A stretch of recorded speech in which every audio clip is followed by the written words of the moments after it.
Frères et sœurs bien-aimés, que la paix du Seigneur vous enveloppe en ce moment même. C'est toujours une joie de vous retrouver pour méditer ensemble la parole vivante. Cette parole qui éclaire, restaure, apaise et renouvelle nos cœurs. Merci d'être ici, d'avoir soif de Dieu et de nourrir votre âme avec les Écritures. Aujourd'hui, nous allons plonger dans l'un des psaumes les plus majestueux, les plus poétiques, les plus contemplatifs. Le psaume 8 est un chant de louange qui nous invite à lever les yeux vers le ciel, à contempler la création et à redécouvrir notre place dans l'univers selon le regard de Dieu. Est un psaume qui élève l'âme, qui apaise l'esprit et qui rappelle la dignité que Dieu a donnée à l'être humain. Préparons nos cœurs à accueillir cette vérité profonde. Dieu est infiniment grand, et pourtant, il pense à nous. Le psaume 8 est un joyau de contemplation, un chant cosmique. Une louange qui traverse les siècles et qui continue de révéler la beauté de Dieu et la valeur de l'homme. Pour bien entrer dans ce texte, il faut se laisser porter, non pas seulement par les mots, mais par l'atmosphère qu'il dégage, celle des croyants qui observent le ciel, le cœur rempli de révérence. Lisons ensemble le psaume 8 au chef des chantres, sur la guitite. Psaume de David. Éternel, notre Seigneur, que ton nom est magnifique sur toute la terre, ta majesté s'élève au-dessus des cieux.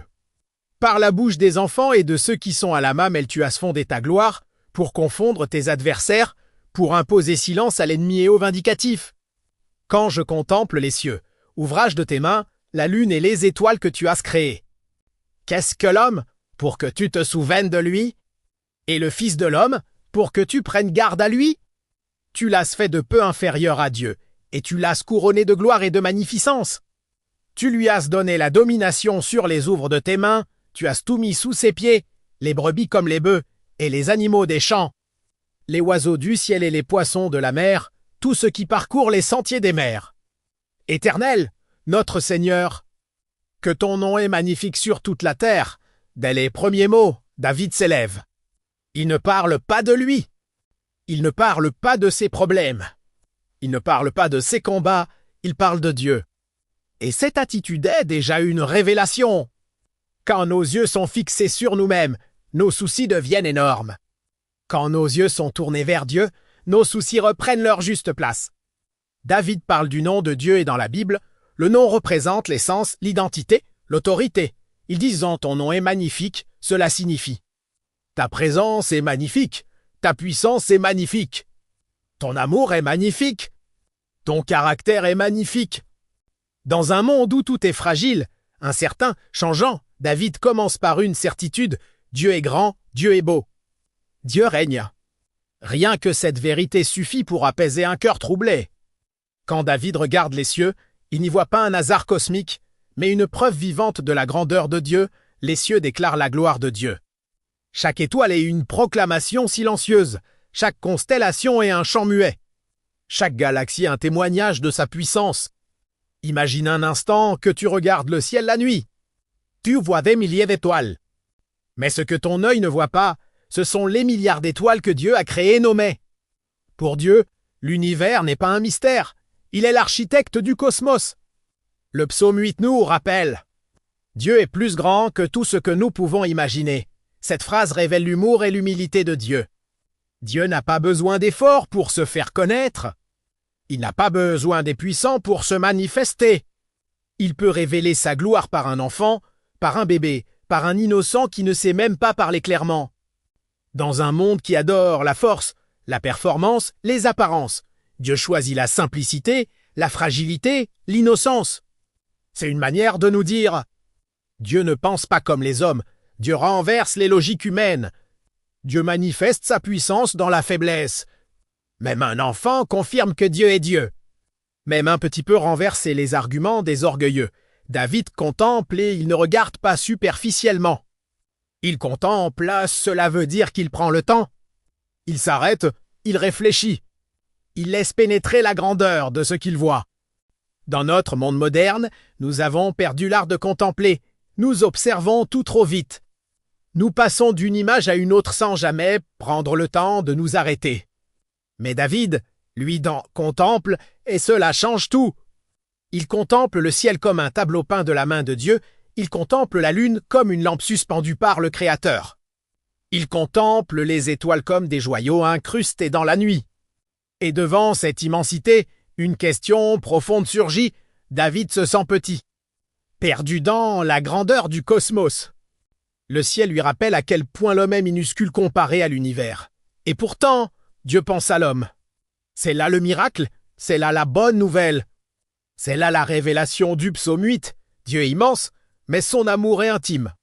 Dieu est créateur des galaxies, mais il connaît ton nom. Dieu maintient l'univers, mais il entend ta prière. Tu n'es pas un numéro, tu n'es pas un accident, tu n'es pas ignoré. Tu es profondément aimé. David est bouleversé par cette pensée. Voici l'un des versets les plus forts de toute la Bible. Dieu n'a pas seulement créé l'homme.